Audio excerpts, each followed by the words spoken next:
Well, hello.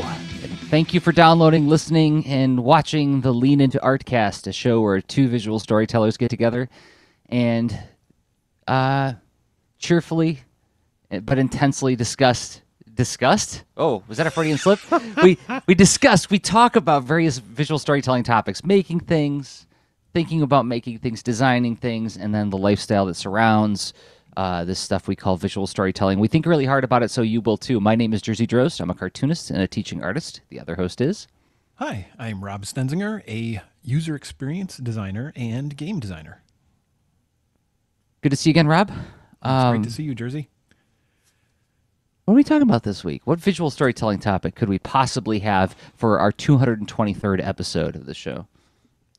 Well, I think what we've found in doing those past 222 episodes is that many things relate to visual storytelling, and including like what we bring with us into our creative work. And in particular, I think we want to chat about gratitude. And gratitude. Yeah. So what does feeling and noticing and exploring what you feel gratitude about, what does that do for your projects? What does it do for you?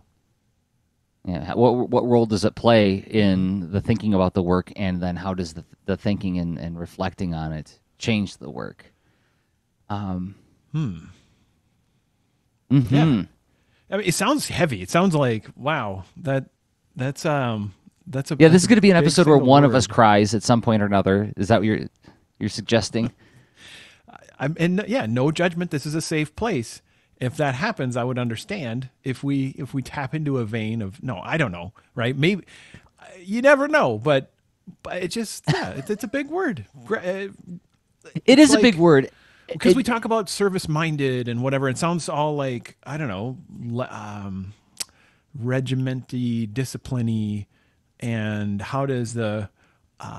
we seem like we probably have fun with what we work on, but then, I don't know, gratitude is like... maybe it's the... It seems like in a general doing art for business context... like not as obvious of a facet or concern or element to me. I think I have something I can contribute to framing this up. Okay. Something Brandon Dayton, he's quickly turning into like another one of the Obi-Wan Kenobi ghosts who show up at the end of the podcast and smile and nod at us because we invoke their name so often.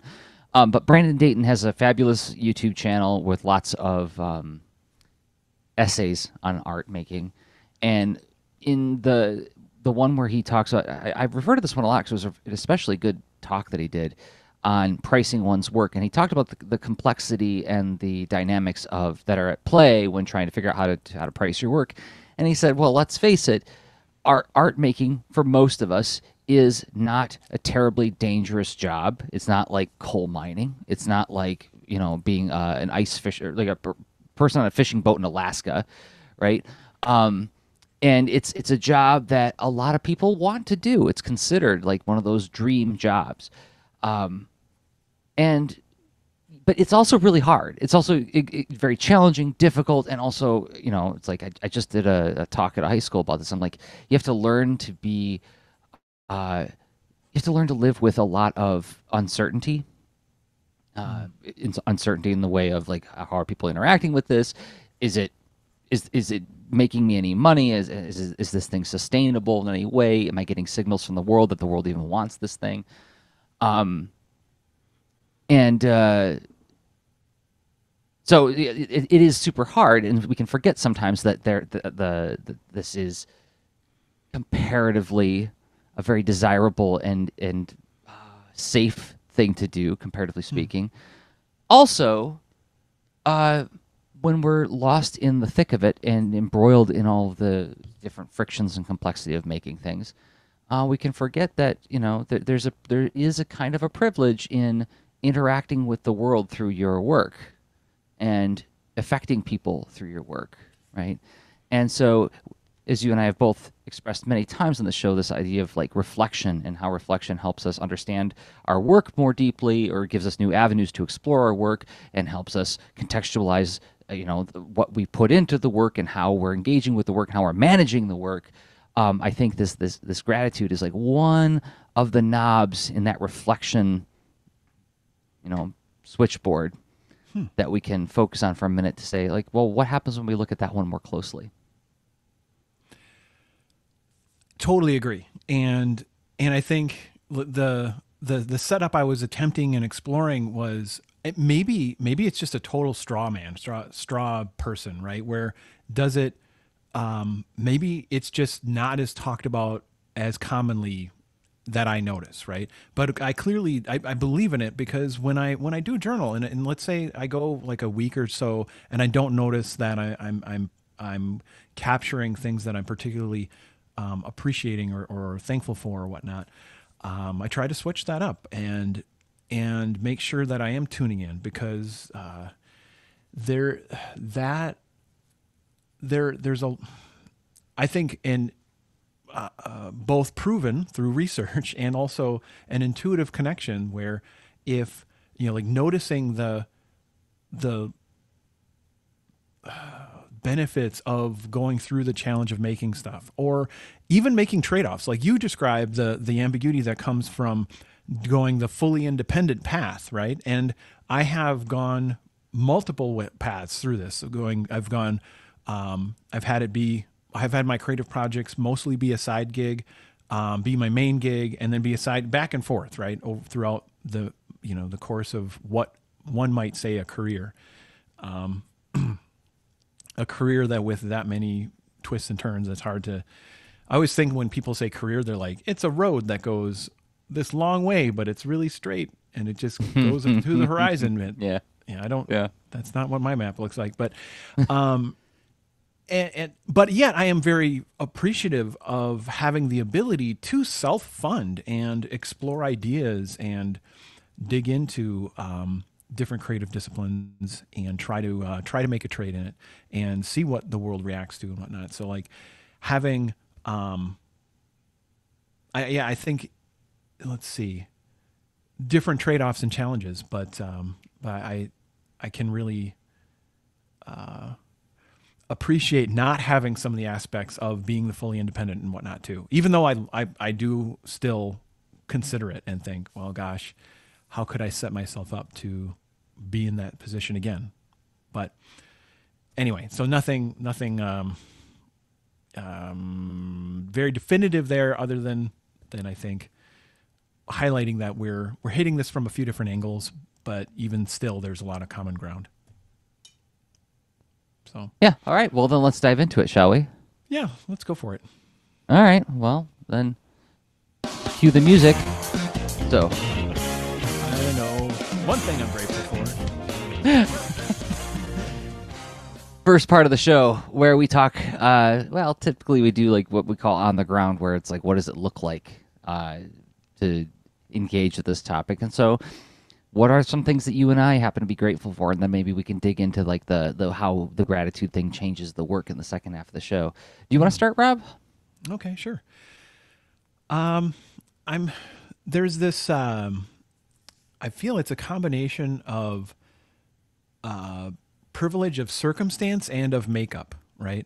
That I find myself in a situation where I become arrested and excited and just possessed by some creative work, and then decide this may not be my only mission in life now, but it's one of them. And now I choose to make my path be affected by it. Like I remember key moments that made me decide I wanted to really get into playing the guitar, or get into making video games, and just different creative pursuits, and video games is kind of a big box that has many boxes inside of it, and deciding like which different things. And I can point to these intersections of noticing, but being in a position to say, like, I can be affected by, I can somehow change my life around where I can make the capacity to try this thing out. And I still feel incredibly fortunate for that. Where I think it's you could be in a circumstance where you have a variety of commitments. Maybe if it would have hit me at a different life stage, it would have been way harder. But like deciding to try to start a video game development company when I didn't know much about it, when I was roughly 21, that I was lucky as far as the people I knew who could help fill in the gaps in which I had a lot as far as skills and how could we form a team to do it, all sorts of stuff. And then to say like, well, I do have enough income where I think I can upgrade my computer and all this, whatever, these things that led to such a giant important flow of events, right? A thing that snowballed after dropping that pebble on the top of a mountain kind of thing. And so that's not the only instance of it, right? But that was a big one. And I recognize it was and at the time I did not recognize the layers and layers of fortune and good honestly, privilege and benefits that I had. So like there was some of the obvious ones at the time with the network of people and my ability, like I didn't have to work too many hours where I was able to basically, start a business while I had a night job or whatever. There's that. But then I realized that, I went to a school where I learned how to program when I was in second grade, and I learned how to work digitally on computers, in elementary school, and was able to continue to work at that through junior high. And so I had all this stuff that now looking back on it, I feel extra grateful for that. It just, no doubt, were many layers of stuff, both, experience and circumstance that led to the ability to try. Well, I should grab that for the second section, but what I'm hearing in there is an acknowledgement of interdependency, and it's not a linear path, but it's a layered path, right? I think so. I think it may be, I don't know, is my path less straightforward, more straightforward? I don't know, compared to others without ongoing exploring and conversation.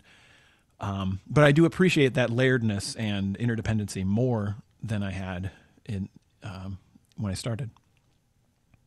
Yeah, I've had a funny relationship with this topic in my own past, where I've had times where I was very fierce and very eager to express that my hard work is what made this or that happen in my life, and then there was times where I dialed back really far the other way, to where it's like, well, no, I'm just glad to be here at all, and it's all luck, and I'm just privileged to be here. It's somewhere in between those two extremes, I think. It is. Timing's everything too, right? Because just having a business that really gets a foothold and takes off, and especially if it takes off at some kind of, more than, if it takes off with like kind of a strong growth path, that means that you were really ready to connect with an audience that was ready to connect with you at that time also. And that's not entirely up to us, right? Yeah, right. You can choose which kind of business and thing you're going to go engage and trade in and try to tune it, but there's still the complexities of the market. That would lead me to one of the things that I would say that I'm certainly grateful for, especially right now, because I'm in the middle of teaching 3-4 classes starting next week. And teaching has been so good for me in so many ways, in that it forces me to unbox. Well, it invites. I shouldn't say forces. It invites me to unbox what I do. Like, how do I communicate what I'm doing when I'm making stuff? That's one. But a big benefit is it makes me very aware on a very regular basis, and almost like in a practice kind of way, that I'm not the only operating force at work here. There's a dynamic going on, and we're all accountable to it. But Not one of us is driving the whole thing, right? There's a lot of different pushes and pulls, and as I've learned to extrapolate that out and think about that in the way I engage with other projects that I do, it's helped me I think, have a more healthy relationship with it. So, like teaching, working with groups, I think this would be the same thing if I did like volunteer work someplace. I imagine I would derive very similar benefits. Like working with any kind of mixed group of people with various intentions and motivations, and trying to create like a healthy environment amongst those people. I would imagine would do the same kind of thing. Yeah, that's some like that kind of experience generates a bit of like a skill building feedback loop that then could be fed into something else, right? Like maybe credibility for more experiences like that and whatnot, maybe being one of them. Sure. Yeah, hadn't even considered that. Yeah, you're right. That too, right? Is that it's also providing me very instantaneous feedback that I can adapt and build upon in the moment, but then after the fact, I have like a body of interactions that I can, use as evidence to take on more responsibility and be more of use in more places. But what about like we're some of what we're describing is almost like big systemic gratitude, like big ecosystem. I'm a little piece of it, kind of thing, and yay. But then what about like experiences or projects where you just sort of take away particular delightful or joyful things that are top of mind and affecting you? Okay, sure. Um, I haven't talked about it in a while, but the Warren Commission report book that I did a couple years back, that book, because I had to match the storytelling style. There was two artists in the book, me and Ernie Cologne, and because I was, encouraged very strongly to match my storytelling style to Ernie's style, and I laid out like a good chunk of the book, like doing the thumbnails. So having to get inside and infer what his mindset is when he's working was incredibly challenging, but it going through that unlocked so many different ways of thinking about panels that I hadn't really forced myself to do in the past. So I felt like I kind of came out with some new moves, as it were, on the other side of that book. I mean, and of course, there's like the delight of working with a childhood hero, right? Ernie Cologne is like a guy whose work I pored over as a young person and said, like, how does he do it? How does he think like this? I would never have considered putting together a page that way. And I used his examples in my classrooms for years. So, of course, I'm going to be extremely grateful that this person whose work moved me, like really just shook me as a young person, and I got to work alongside of him and talk about ideas with him as a peer, and then have a book come out with my name right under his name. It's gonna be hard to top that. It's gonna be really hard to top that.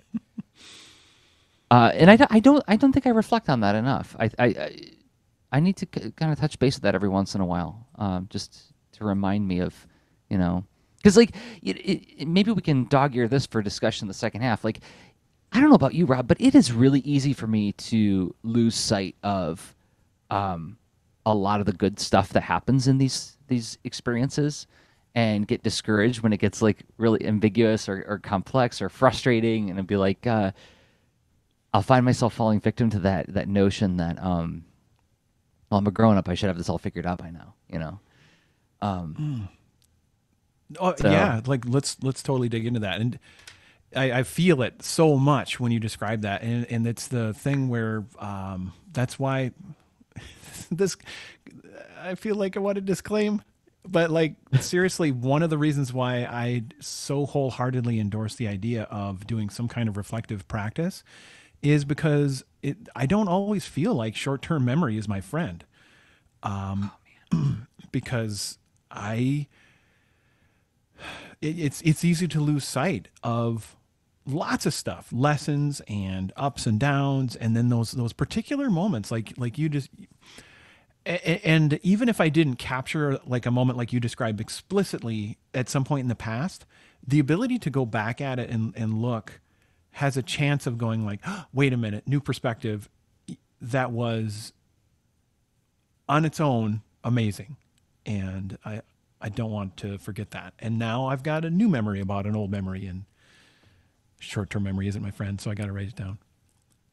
Oh man, yeah, yeah. With that, I mean, and I'll do another ad for the ETP, right? The Emergent Task Planner, davidsay.com. Like, I don't remember what I did 2 weeks ago exactly, right? So like, and so capturing like not only just like what happened, but also how I felt about it in the moment, or like what were my takeaways at the end of the day every once in a while. And just going back and reviewing that can be very, very revelatory. So, okay, I want to bounce your question back at you. Okay. So what do you got in that kind of list of something where there's like a very personal, immediate nugget after that experience that you want to consider for a moment? Well, that's funny. Doing this topic is so hard because it's a little bit like something we talked about off mic before the show. It has this sort of me coming up with a list of what I am grateful for could feel like a form of bragging, and I don't really intend that through this exercise.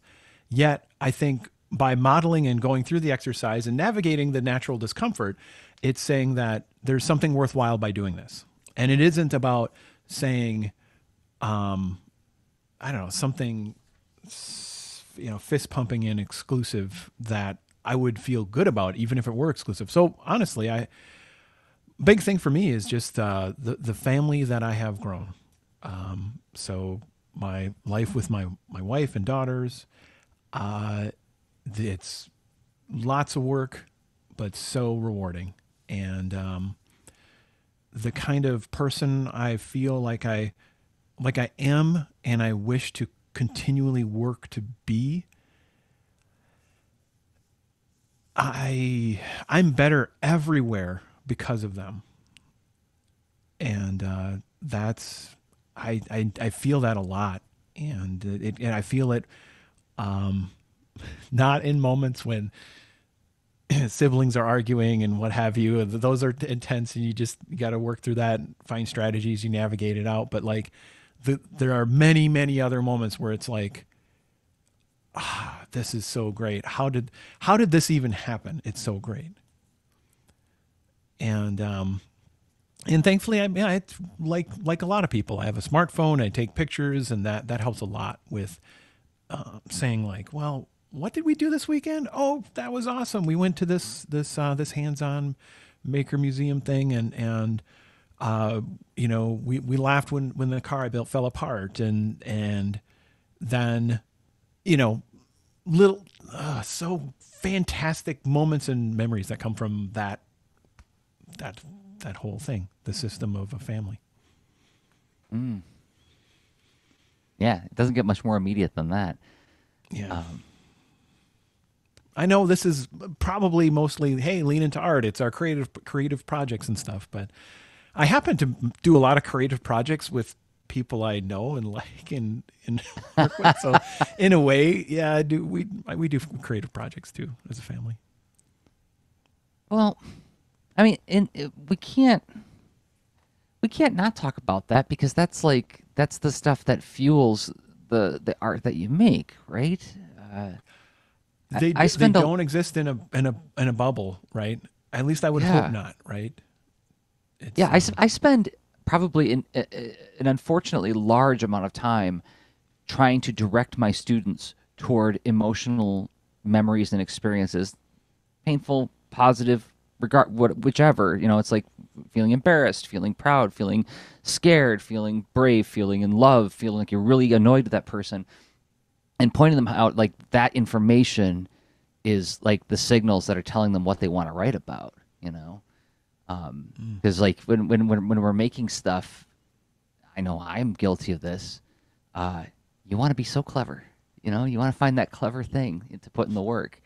And then writers always tell you is like, but find the true thing, find the true thing, you know. And I think what they're talking about a lot of times is like, what's the thing that's like resonating emotionally? What's the thing that you can't shake out of your head, kind of thing? Or what Bill Burr described as the thing that you want to shout out of your head when you're in the shower. You just like scream like a nonverbal scream to try to push it out, that kind of thing. You know, it's like I think we forget sometimes that it's that stuff that is the fuel for the work itself, you know?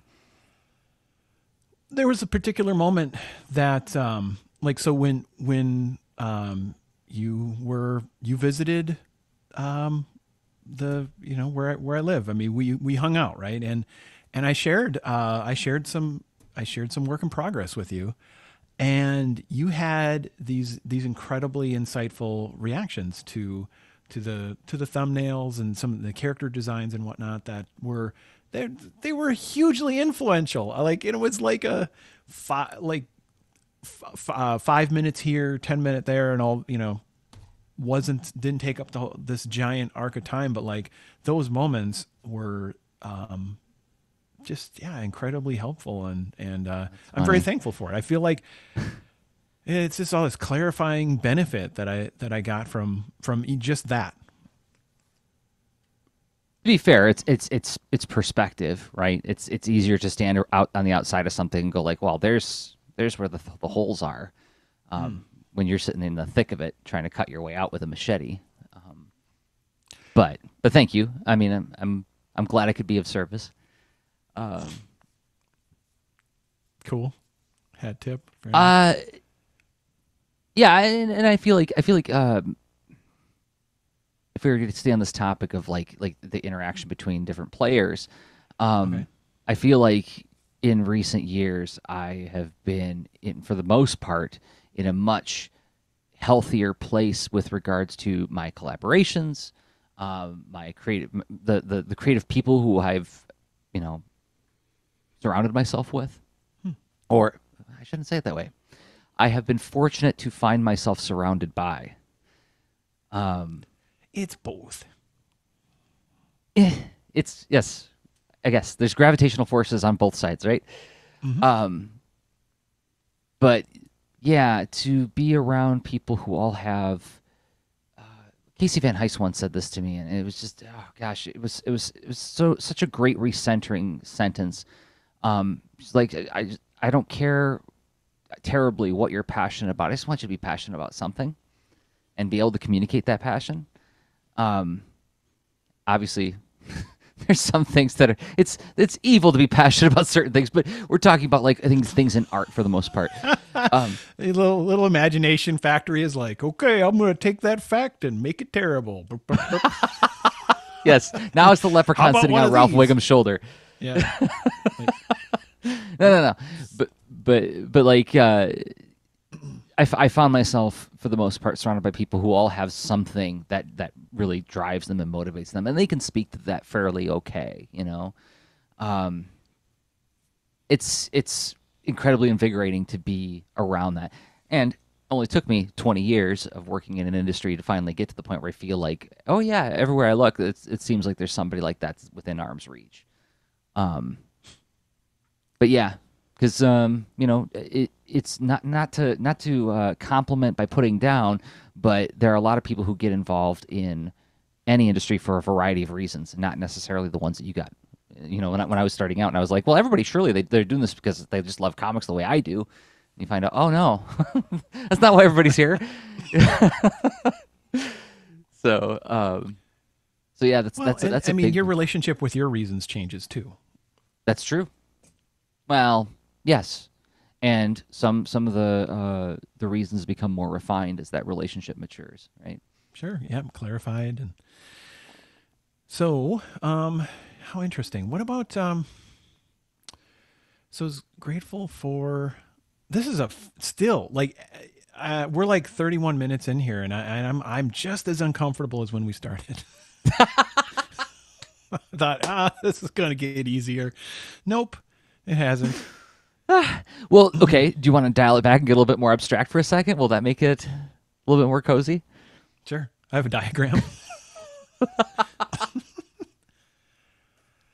All right.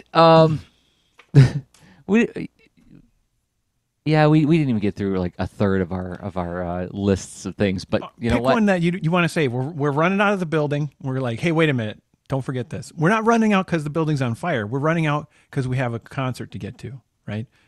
But we don't want to be late. All right, I'll do one and then you do one. Okay. Okay. Ha. Turnabout is fair play. The Captain Seriously project. Next week, I'm getting ready to go drop off the 9th grade books with Jesse, and I know I've talked about this project at length, but it feels like the most pure and wholesome packaging of what I wanted out of comics. If you could ever describe like the pure vision of what I wanted out of my career, that project is it. So, what about you? That's awesome. I would say it's specific enough, but it's pretty broad. It's everything that falls under the umbrella of user experience. I think it saved me. It made a path for me, because I got into my career to make video games, and then those skills. Okay, I started applying them to web things, but I was inherently interested in design practices and whatnot, and making sense of like, well, what are we building and why, and how does it make sense for who we're making it for and whatever. And then I encountered this class once I went into like my first full-time job about it was all about UI design and human-centered design, and that was my spider bite, where I'm like, oh my gosh, this whole thing makes way more sense as far as what do I choose to put into this system and put in front of people based on how they see and perceive and interact with the world. What are their abilities and what's their knowledge and how do they learn? It's amazing. And I have this ability, these tools that fit my interests, and I'm just so thankful that I encountered that, because without it, I think, I don't know what I would do, but I think I would have probably gotten pretty depressed about making tech things, even though I do love technology as well. And I'm like, this is very enabling and, helps us do.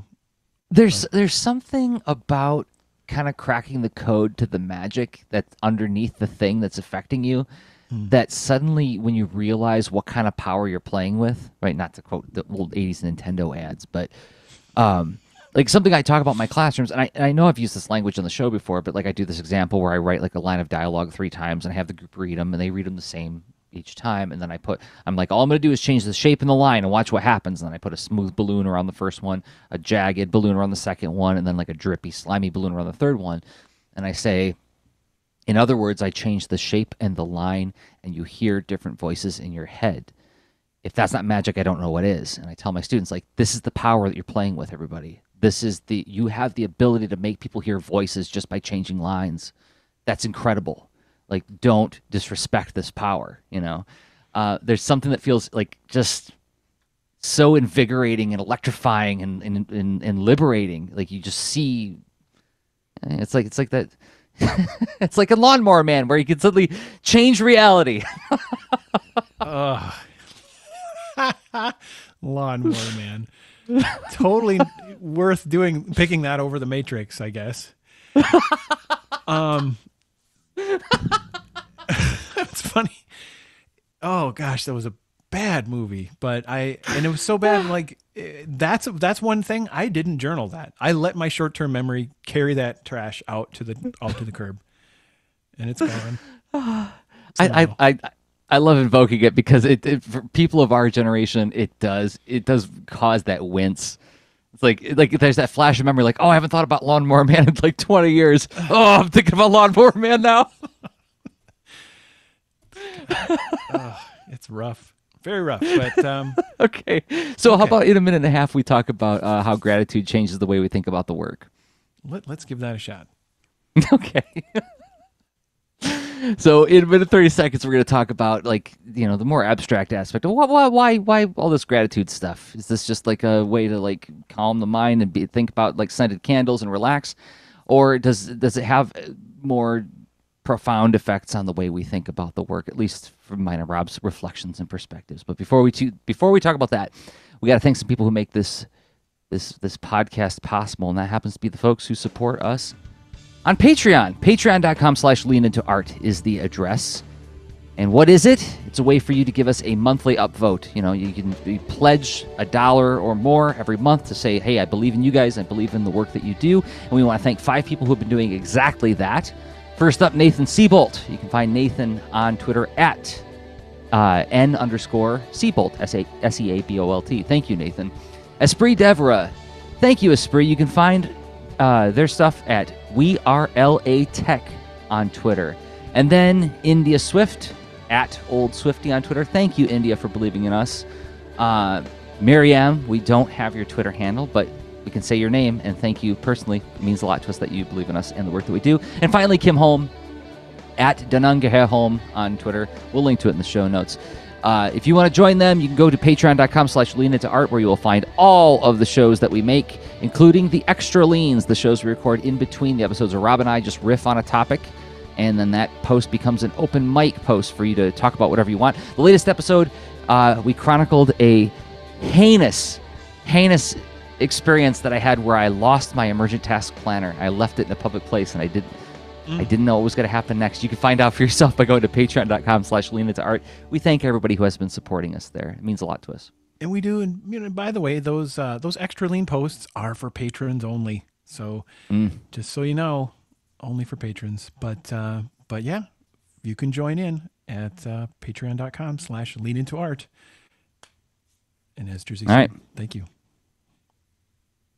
Absolutely. So how about we move on to the next section? Talk about how do things change when the Zentradi show up at the edge of our solar system, or about what happens when we express and think about and reflect on a little bit of gratitude in the work that we do. Yeah, there's that. And I guess something changes when the Zentradi show up on Amazon Prime, because there's something different about the sound effects, and I need to read about this. Yeah, they remastered it, and they added some scenes from the original Macross that didn't make it into the original American broadcast. Oh, and really? Yeah. Some stuff like Min-May taking a shower. I don't know if you remember that scene where she and Rick are like trapped in the SDF-1 in like the first like 4 episodes. Yes, I do. Yeah. So like they find like this broken water pipe. She's like, oh, I can take a shower. And in the original American release, it's like there's a scene where she's like, don't look, and Rick's like, oh, I won't, and he blushes. But like then they show him look in the original Japanese one, and we see what he sees. And I was like, oh, I don't remember this when I was a kid. There's little things like that. But then I think they remastered the sound too, and it's weird when they do that, right? Yeah, I feel weird. Like what happened? Because some things can be imprinted where short-term memory, is no longer a problem, because this thing is now burned in my memory. Like the little sounds of the 2 things I noticed from just the intro was like how the switches go. They make different sounds, and then the poing poing step of the robot when it's like I'm robot posing, and I'm like, that didn't sound the same. Weird. Is that just me? And when it's something that you're that familiar with, that becomes that's just completely off-putting.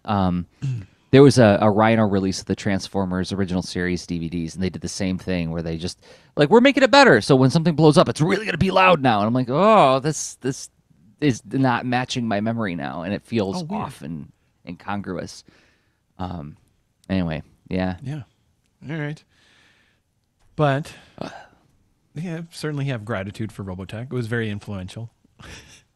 Same here. On my childhood, yeah.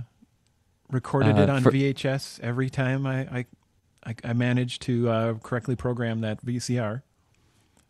That final episode, I remember I was 11 when I first watched it, and I remember thinking, and I don't want to play it was a different time card, but when we were young people, it was still, and I think this is still the case, unfortunately, where like being a man meant that you internalize a lot of emotions and you express yourself, aggressively, but that's pretty much the full range that you get in terms of like the way you would deal with your fellow people. And so I remember sitting on the couch and I was crying watching this. I'm like, I'm watching a cartoon. I'm watching a robot cartoon. I shouldn't be doing this. There's something wrong here. But the scene I'm talking about when you think back on that, right? Yeah. Oh, it's very, yes. There's a lot of, there's tragedy and bittersweet, difficult choices that get made. And somebody who I have a lot of admiration for the show becomes exceedingly vulnerable in a critical moment, like really expresses everything. And I was like, oh. And even as an 11-year-old who didn't have like a profound understanding of romance, got what that was about, and it hit me hard. But anyway, so yes, I'm grateful for that too. Loved Robotech, still love Robotech. But how does the work change when we start thinking about this stuff more regularly? Make a point out of it. Oh, like one of my favorite uses, I don't know if it's just super obvious, but it's sort of like, well, how do I tune in toward this gratitude? The gratitude is a signal in a way. And it's like, this is where I'm at my most peaceful and joyful, intense, satisfied, engaged. That like the gratitude is like, well, hey, remember that? Do more of that. And that was a good thing. And pay attention. So some of that would be at different times of my career. I would use that to say, I think I want to go on a new user experience adventure in a different industry. I would like to do more of a hybrid of user experience plus game design. Can I find a role that somewhere that really will, where I can make a trade doing that? And that's all because of noticing of like how incredibly satisfying and rewarding the work of making designs informed by how people use things, and also the joy of making games and whatever. But yeah, so it's almost like a radar to adjust my course. Mm-hmm. Yeah, it becomes a wayfinding tool. Mm-hmm. Because as we were talking about earlier, we're not 100% in control of what's happening as we navigate these waters. So there's a little bit of playing Marco Polo that happens in there, right? A lot. Sure. I mean, or testing a hypothesis. That's what that is. Where if you can, if you don't mind looking at it like that, where it's like, hey, I think I want to try this thing, and here's how I want to go about it, and I think it's going to have this kind of outcome. Marco, see if someone answers Polo. And something we were also talking about earlier is that, like, for me, it's a recentering thinking exercise to remind me that I'm involved in a system of some sort. There's a dynamism at work, and everybody's at play. The voice in my ear saying, "Remember, Caesar, thou art mortal." Right. I have caught myself at different times, even recently. Like this isn't something where I'm always in this headspace, right? Like everybody, get fatigued, get overwhelmed with different things happening, and I show up not 100% at my best, not at, like, my full self or whatever. And I'll catch myself wanting to be treated with more respect than is due. It's like, okay. Come on, can't you just make this easy for me? Come on, irritated, impatient old guy here. And so the reflecting on gratitude for the good that I do and the good that happens to me reminds me that there's like a dynamism at play, and this isn't about me all the time, right? I think something I talked about before in my ETP, I recently added a field at the bottom of each page that says, like, what good happened, right? And I try to capture that as often as I can. Like, did anything good happen today? Capture whether it was something I did or was something somebody else did, but just like what good occurred in my immediate vision that I can grab onto and hold onto for, future reflection. Mm. And yeah, so then those three things I want to ask you. Okay. So the future reflection, I guess I'll go backwards. Future reflection, Um, I guess how new is that section in your ETP, and have you been mining it for Hmm. to see Yeah, it's what only been in like what the comes last up? last handful of months. Mm-hmm. I want to say like maybe September is when I started it. I Hmm. think. Well, I could go dig up my ETP and find out, but it's fairly recent. But also, that's become like a holding tank for chewing on where I'm not so sure, right? Mm-hmm. Feeling a little bit weird and ambiguous about what happened today. Chew on that for a little bit till I can maybe, hopefully find something to be grateful for in there. If nothing else, be grateful for the fact that I took the time to sort it out or attempted to. Um, That's that's pretty powerful too. Even if like you only had 5 months, I think is what you from yeah September to now. Even if it was 1 month, 3 months, or what have you, that's all of a sudden this magical more you've given yourself a superpower by by capturing all that, right? and and then having the chance in actually using it to to glean insight that just probably wouldn't have been so clear or available. Maybe there, right? Because our subconscious, we're brains are doing all sorts of stuff that maybe you don't have to do this that kind of reflection. But I'm guessing that that's um, a big bonus to making it more possible and likely. And even if it were less than 5 months, still has lots of potential benefit just waiting there. yeah, And I say I that think for the so. sake of if anyone's thinking like, oh, that ETP, it looks like too much work and whatever. It's like, it's in a way, it's like a little bit. It's a combination of a self interview, a lightweight self interview, plus day planner, task tracker. Yeah, So, yeah, and it's become less and less about like quantified self for me, and more of like a journaling. It's a very speedy way to journal for me. And it's structured because there's prompts, right? There's prompts and it's like, well, what did you intend to do today? What actually happened today? And do you have any thoughts about what actually happened today? Um, mhm. so, but anyway, yeah, and the yeah. So and the category you added too, the feeling good one too. That's awesome. Self interview. It's just like what do I want to dig into, and then you do that over time. I mean, that's in a way that's like your own journal study or experience sampling, much like how I don't know, pretty important concepts have been discovered through those techniques, like how Mihai Csikszentmihalyi came up with his theory about flow. Mm. Not exactly the same technique, but in a way, you're borrowing those tools that are they're pretty handy. So, besides the commercial for reflection and hanging lots of lampshades and that, I was thinking of two other elements that you were describing, because you're talking about humility in a way, right? Having some sort of way to contextualize how you relate to something big and not trying to overinflate how you relate to it. I suppose so. Yeah. Okay. So there's the humility thing, but there's also the seeing the big thing. I think that's separate where what like so you mentioned like so your participation in a system, right? Hmm.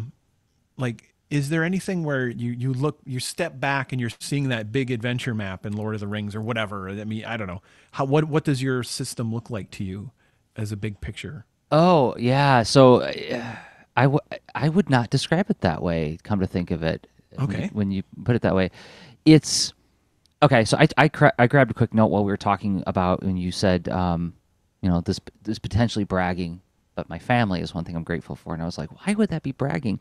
And I think about why would it be considered bragging? Is I guess what I was thinking is I was thinking about how um, it's not about seeing a big picture as much as reflecting on wow, look what I get to see. Look at that such a place exists, that such people exist, and that I get to interact with this and engage with this. So less about seeing the system at work, Mm. but more like reflecting on that there's much more at work here, and um, it's like what Joseph Campbell called aesthetic arrest. I think he borrowed that from James Joyce. This idea of like there's this moment where you realize that just how big everything really is. Like you're walking in the woods and you think like, oh my gosh, like, that these trees have been here for hundreds and hundreds of years, right? Or you see a mountain that was here before there were even bugs or something like that. Like something that's like just profoundly big, and you get a sense of that scale. But it's a very fuzzy sense of that scale, right? Because our brains are not good at comprehending those kinds of big numbers and those kinds of scales. But you get a sense of it. You get it like this whiff of like there's something really big happening, and I'm a piece in that thing, and I get to engage with and witness it. I guess that's if I'm I don't know if I'm You're describing it very totally well. on, yeah, and I don't know exactly what that looks like for you, and that I was trying to poke at that a little bit because I do think there are two different things, maybe two perspectives on the same concept. Where the humility part, it's almost like if this were a, um, it's almost like going from a first person perspective view in a map. That's when you are like, it's about me, and I'm looking for the opportunities and the things that are close to my proximity, and how am I benefiting, or whatever. I'm evaluating it in a me centric way versus a big picture centric way where Yeah. so you're not in the first person's perspective in the maze or in the map. You are above the map, and or the map is gone and there's just the universe, and you're saying like, whoa, that's a thing. I don't see myself in there anymore necessarily, but I'm relating to this because I'm seeing it. Hmm. And so for me, like I get these kinds of feelings when, so I enjoy discovering concepts that help me improve how I think, thinking tools as a designer. And so I don't know, encountering things like, cognitive biases and logical fallacies, and then trying to think like, how can I be a more disciplined analyst when I explore problems or what have you? And then I can get really tied up in my own, like how I'm trying to think of this. But then all of a sudden on a podcast, someone will be talking about, well, for instance, it happens frequently via the You Are Not So Smart podcast that Dave McRaney puts on. And both through him and the guests that he has, where now I hear there's this bigger ecosystem of people thinking about these things that I get so enriched. And I'm thankful that the bigger ecosystem is there because I'm not doing their work. I'm doing my own garage band, funhouse mirror reflexive interpretation of what they're doing. But I'm enabled from it and I appreciate it, right? And so I see both. I don't know if that's, did that go anywhere to Yeah. land a point? Okay. Uh,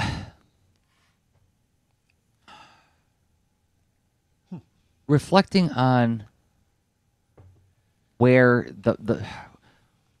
where the help comes from too, and which okay, here's how it changes the work. You actually have a story in the notes that I wonder if we could talk about. It comes back to this very service driven idea, but being aware of where you're getting lifted and from what sources you're getting lifted, and how they are addressing pain points for you. I wonder how much that reflecting on that informs or enhances your ability to listen for where you can help.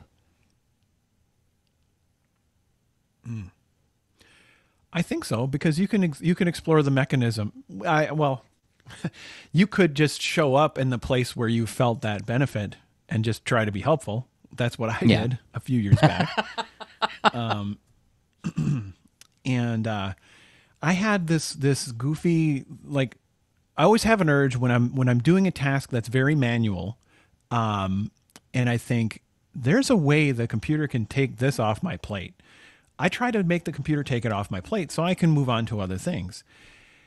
And there was a project that you worked on, Jerzy, years back called Art and Story that you and your collaborators, you started this service where the audience could support you. It was called Art and Story Supreme, and it was like Patreon, but very, very kludgy. sure, like hacking your own Patreon with your WordPress. In 2010, I want to say 2011, Yeah, something like that. somewhere in there, and like 2009, 2010, somewhere in there. Yeah, but yeah, I mean, quite a few years back before, and the world does change a lot. Where all of a sudden, there is an enabling tool that creates and that hits a giant need in the market, and all of a sudden, boom, Patreon. But yeah, this was before that, and I had this little pain point that I wanted to make it easier to get those paid those podcasts that were behind the paywall onto my iPod, right? And so I found a way to automate that through a tool called Songbird. And I don't think Songbird's around anymore, but it was a pretty neat open source music player. So I was like, well, I thought this was really useful. I wonder if anyone else in the community would find it useful. So I recorded a video, how could you get this set up as well? And so I posted it in the forum. And I think that act on its own is probably why I'm here podcasting with you. I think there's other things that happened after that, but Of course, yes. But like that showed. I mean, that's just like a huge signal of like, here's somebody who is listening for how they can help, and then they offer it freely, and they show up with that spirit, right? And it solved a big pain point for the users. It solved a big pain point for me as the person who's trying to run all this kludgy software. It was kind of going like, sorry guys, you're gonna have to download them manually. I know it's not ideal, but that's the best I can do right now. Not fun to ask people to pay for something that like is less convenient than the thing they got for free, right? So yeah. And I think about like, so this year is A2CAF, the Ann Arbor Comic Arts Festival. This will be our 10th time doing the show. So it's not exactly the 10-year anniversary because it's like the first year was in 2010. No, 2009. So 2019 will be the 10th anniversary. Is that how that works? But this will be the 10th show we do, I guess. Anyway. Sure. Because the year zero, your count, that's the first year, right? That's the first instance. That's the problem of counting centuries as well. So, but either way, it's a landmark in some way. And that all came about like the first pebble that kicked down that became this like comic festival that I've been involved with for so long, was because I showed up at a comic convention and I met Dan Michigan and I listened to him talk, and he said, boy, wouldn't it be great if we had a comic convention in Michigan for young people? And I grabbed it and I put it away and I thought about it, and eventually when I realized I had a way I could help, I reached out to him, and then that's when we started reaching out to more people and the whole thing got going. But just that learning to do that. I don't know how I learned to do that. I'm certain it came by way of like advisors and people talking on podcasts and stuff and listening hard, but that's a pretty profound skill when you actually like when it works. Yeah, it doesn't because it doesn't always work. I've shown up and said like, hey, how can I help? And they're like, we don't want it. No, okay, I'll do something else. I've had that as well. That's the thing. It's not just us individually. It's hopefully it's a combination of like, you can tune in to see like where would be a good place to apply this, and or good enough where I can't tell if this is right or but it seems like it looks right enough, and you give it a try. Yeah, those are helpful experiments, but it's still sort of part of that whole feedback loop of like, what are you grateful for, and how are you trying to then engage in returning that and extending and feeding it back, making a feedback loop. What a great segue for final thought. Okay. I had an idea for final thought, and it's coming up on time. So it occurred to me recently, Ann and I were talking about this, about how a lot of our lives, both hers and mine, I mean, she's a librarian and a cartoonist. She puts on the Ann Arbor Comic Arts Festival with me and the rest of the Kids Read Comics group. And so a lot of my work as a teacher and as a teaching artist, and her work as a librarian and event organizer, we wind up getting very clear and explicit feedback loops with the people that we serve, right? The kids are either excited or not excited about what's happening in the classroom. I get that signal very immediately. Anne's dealing with people at the library, at like letterpress lab and stuff. She's getting like a feedback loop immediately. So we were talking about how like this sense of gratitude is kind of like hardwired and baked into the work that we do. We get like that is being pushed in front of our faces all the time. And then in the chat, Casey Turbos is saying, how important do you think cultivating the skill of stillness is for growing in gratitude?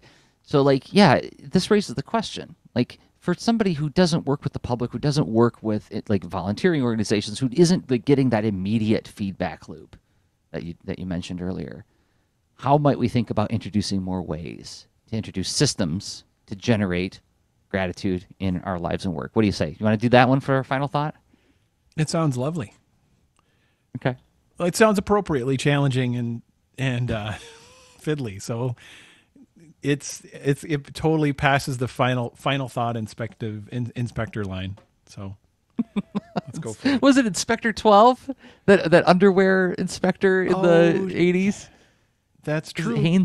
Hanes Briefs or something like that. I can't remember. Like Yeah. this grouchy old woman who'd like punch like men's underwear. Oh my gosh. Yeah, that's honestly, I mean, I take that as a compliment. I assume you're saying like that's what my brain does when you describe stuff. I'm just punching tidy whities. Boom. and I'm like, this one makes sense. Let's do it. I'm punching tiny whiteys, and this one makes sense. T-shirt number 12. Yeah. All right, so in about a minute and 30 seconds, we're gonna take on that final thought. But before we do that, we got to thank a couple more people who make this show possible, and those people happen to be us. I'm a cartoonist and teaching artist, and I make comic books, and I'm gonna start making some noise about a new comic book I got coming out, called Science Comics Rockets: Defying Gravity, which is actually up for pre-order on Amazon right now. It is right now? It is right now. That's awesome. Go to Amazon. If you go to Amazon.com and search for Rockets Jersey Droz, but we'll link to it in the show notes. You can pre-order it right now. What is it about? So here's the pitch, the log line that we came up with for it. It's Carl Sagan's Cosmos as told by grumpy animals. So my wife Ann and I made this graphic novel together. It's being published by First Second, and it's about the history and science of rockets. And we tell all these stories of how, like, that explain how rockets work, the laws of physics that are happening when rockets move. And we tell stories of the development of rockets over several centuries using different stories of individual people who were involved in the development of rockets, but also the animals that were involved in the development of rockets. So the story we always tell is the inspiration for this book came from a story that Ann and I came across where, when you eject out of a supersonic plane, the sudden deceleration is so intense, it's like slamming into a brick wall. Like it can really, really injure you, especially if you're not strapped in properly. So obviously the United States military isn't going to put people into these ejector seats to find out what happens, the hard way. We got to test them somehow. Well, we can use dummies, but they only give us so much data. Well, let's tranquilize some grizzly bears, and we'll put them in these planes, and we'll shoot them out of the planes. And so, yes, grizzly bears were used to test ejector seat technology in planes. But don't worry, they all survived until they were euthanized and dissected. So that's the kinds of stories that are in there as well. So and of course, the grizzly bear who's narrating that chapter comes across that story and promptly gets angry and walks off the book. And then another narrator comes in to tell a different part of rocket history. There's also rats parachuting out of rockets in the 1800s. There's a sheep, duck, and rooster who fly a hot air balloon because they didn't know what would happen if people flew up through clouds back then. So, yes, Science Comics Rockets on Amazon now. I'm going to be launching, Ann and I are working on a website for it, and it'll be at sciencecomicsrockets.com. It's not up yet, but if you're listening to this after the fact, you can go check it out and join the mailing list to get some free stuff that we're giving away in the rollout of the book. Comes out this June, just before A2CAF. Rob, you make a game. I do. I'm so excited for the Science Comics Rockets, Jersey. It's yeah. I don't know if I can say, but I maybe know someone who had to peek at it. It's beautiful and super funny and educational. It's amazing on a bunch of levels. So Can't be more excited about it. But then, yes, I do make a game. It is called This Panda Needs You, and Jerzy happens to be playing it right now on its Windows tablet. Well, and it actually is available for a bunch of platforms, which I'll mention at the end here. But the situation is, let's say you want to play a mellow puzzle game, you want to relax, or you have a little one in your life, and you're like, hey, I want to like a nice puzzle shape and pattern matching kind of game for the little one. Well, This Panda Needs You is all about that, because you got a panda walking through the forest, encountering stacks of shapes, different formations, different shapes. A cloud comes along and knocks this well-stacked situation over, and that's where you come in to help this panda set things right. This panda celebrates, and the music gets all happy as you get further along and getting that corrected formation going, and then you just keep on exploring. And there's like over 50 levels and they get progressively more challenging when you have to manage more shapes and more challenging arrangements. And that's what it's all about. And you can learn more about it at this-panda.com. It's available for essentially phones and tablets and desktops. So you got your iPhones, iPads, Android phones and tablets, and for your Mac desktop and Windows. Runs great on a Windows tablet. And yeah, so you'll find it at itch.io for your desktops, and then, iTunes App Store and Google Play. And if you have purchased it, a great thing you could do is give it a rating on whatever platform on which you purchased it. That'll help more people find it and enjoy it. But let's suppose that you're like, oh, okay, that's nice that you guys make stuff. We're really here for the way you guys think about stuff. That's fair enough. You can go to leanintoart.com/workshops, where you can download self-contained videos of us teaching different kinds of workshops that we've taught in classrooms. Oops, went to the wrong tab there. I've got comics workshops. Rob's got video game workshops. If you're watching this on YouTube right now, giving it a thumbs up is a free thing you can do to help more people discover the show. Or if you're listening to it on a podcatcher like iTunes or Apple Podcasts or whatever, giving it a 5-star review on those platforms helps more people find the show too. It means a lot to us. Everybody who has been doing exactly those things, thank you so much. Yes, thank you. It does mean a lot. And so another thing that means a lot is how we try to trip ourselves up with one more final thought, put a cap on this thing. And what I'm curious what you were thinking is as far as like how does because there was like the two angles of you may have like a direct connection with your audience where you get that immediate feedback loop, and then it reminded me a lot of this concept in human-centered design or user experience called exposure hours. It's like when you have a chance to be with who you're making something for, you will be better informed.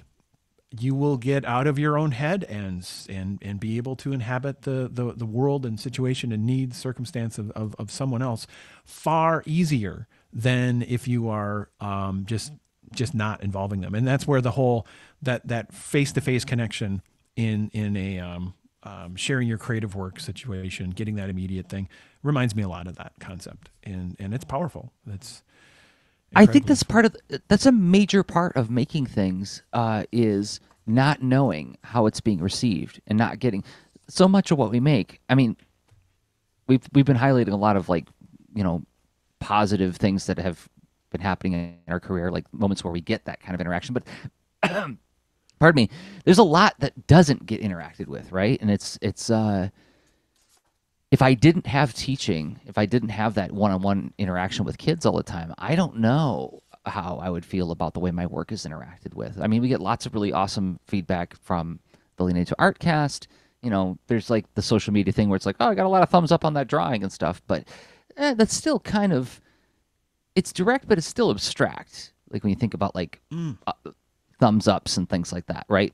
To know that you've affected somebody, I think it's something a lot. I don't think it's unreasonable for me to say like most of us crave that, and I don't think it's shameful to crave that either.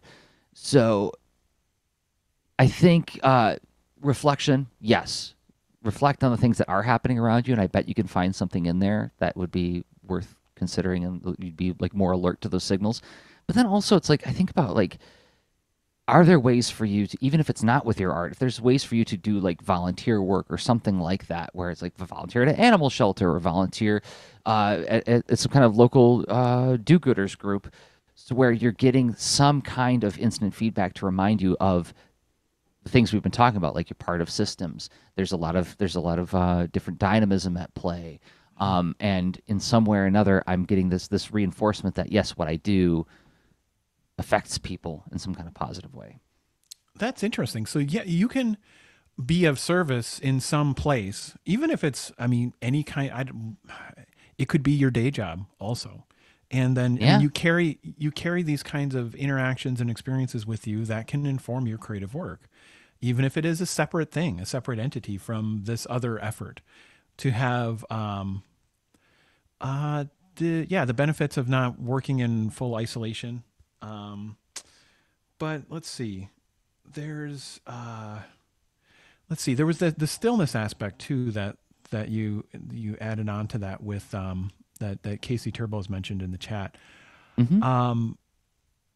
So to me that has the ability to sort of wring out clarity and perspective with whatever is in whatever you can soak up in your current experience. So if you're able to soak up direct feedback and face-to-face interaction, then I think you'll have more to possibly reflect on. And having building the skill. I'm inferring a lot based on saying stillness.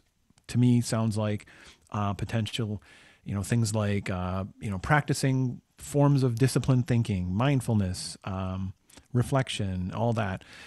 And if I don't mean to paint with an overly broad brush and bucketing all those things, but I think they tend to feed into being more skillful about whatever it is you need to currently process, and maybe even being better in the circumstance, or noticing you need to change your circumstance, where it's like, you know what, I really do need to find some way where I get that face to face, right? So then you decide to table with your work, or you decide to join in with other people in the similar endeavors in like a local comic community, local game development community, what have you.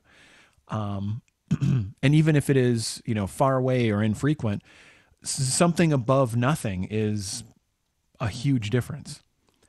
So then, yeah, anyway, then I don't know if that's really hitting the stillness angle. What are you thinking, Jersey? No, that matches my personal experience.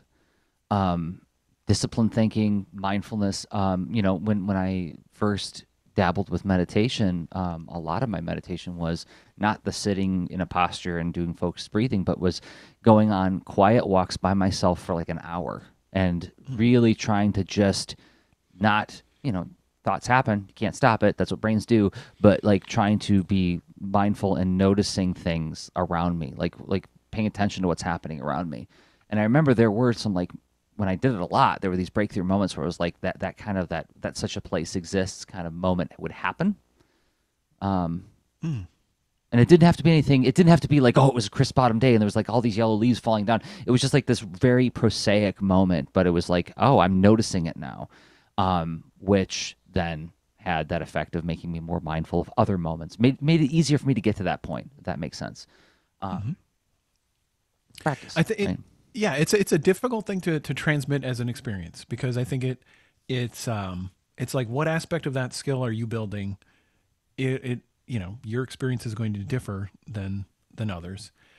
But it's on the whole that I think it puts you in a situation where it's um, it's adding something that, if you apply that added something over time, you will accrue benefit.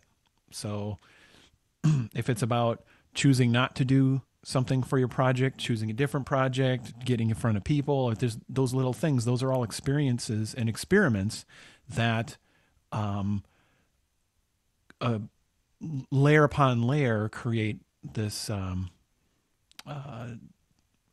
extra perspective that I don't that is probably, and in those layers are tools and memories and goals, mistakes, time sinks. I don't know, like, but it's instead of it being this unmineable mystery, it's easier than it was at some time in the past to make use of it. Rob, I think we did a podcast. Hopefully, I think we did too. I'm like, my podcast meters broke at like 82%. So I'm like, I don't know. Well, we both had on our list is that one of the things we're grateful for is this project. And I mean, that goes without saying, but at the same time, it's worth saying. And it should be said, even if it goes without saying, right? But showing up and practicing something every week is also something that I get a lot of benefit from. I super agree. And I am not afraid to show my goofy love and appreciation for this project and for you, and to be an uncomfortable example of not toxic masculinity to the best I can. I grew up, I watched Rosie Greer sing It's All Right to Cry when I was in elementary school. And I'm like, from the whole Free to Be You and Me project. And I'm like, and bless those hippies for giving me that wild memory. Oh, so, capturing that for the show notes too. Yeah. All right. Well, this show is recorded every Thursday night at 10 p.m. Eastern Time, 9 p.m. Central. We broadcast it live on YouTube, and then it's archived at patreon.com/leanintoart. And there's more social media stuff that's going to come up in a second. Until next week. Thank you, everybody, for downloading, watching, and listening. I have been Jerzy Drozd of leanintoart.com and Jerzy Drozd on Instagram. Yes, thank you, everybody. And I have been Rob Stenzinger of leanintoart.com, also Rob Stenzinger on Instagram. Okay, bye. Episode can be found at leanintoart.com. You can also follow us on Twitter at the user leanintoart. And you can reach us via email at leanintoart@gmail.com. And remember, leaners aren't wieners. Thanks for listening.